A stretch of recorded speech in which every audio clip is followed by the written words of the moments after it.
ভোরবেলা কুয়াশায় ঢাকা গ্রামের মেঠো পথ ধরে ধীরে ধীরে হাঁটছিলেন বৃদ্ধ কৃষক রহিম চাচা। তার পকেটে ছিল মাত্র ২০ টাকা। আজ সেই টাকায় চাল কিনে বাড়ি ফেরার কথা ছিল। হঠাৎ রাস্তার পাশে তিনি দেখলেন একটি ছোট্ট ছেলে বসে কাঁদছে। চাচা, আমি 2 দিন ধরে কিছু খাইনি। এক মুহূর্ত দেরি করলেন না রহিম চাচা। নিজের শেষ ২০ টাকা দিয়ে ছেলেটার জন্য রুটি আর কলা কিনে দিলেন। ক্ষুধার্ত ছেলেটার মুখে হাসি ফুটতেই রহিম চাচার মন ভরে গেল।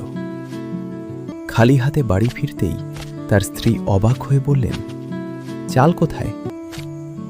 রহিম চাচা মুচকি হেসে উত্তর দিলেন, আজ আমাদের চেয়ে বেশি ক্ষুধার্ত একজন মানুষকে পেয়েছিলাম। ঠিক তখনই একটি সাদা পিকআপ ভ্যান এসে থামল তাদের বাড়ির সামনে। গ্রামের এক ধনী ব্যবসায়ী নেমে বললেন, চাচা, আজ সকালে আপনার কাজটা আমি নিজের চোখে দেখেছি। আপনার মতো মানুষ খুব কম আছে। এই 1 বস্তা চাল আর কিছু বাজার আপনার পরিবারের জন্য। কথাগুলো শুনে রহিম চাচার চোখ ভিজে উঠল। মনে রাখবেন, মানুষের জন্য করা একটি ভালো কাজ একদিন না একদিন ভালো হয়ে আপনার কাছেই ফিরে আসে।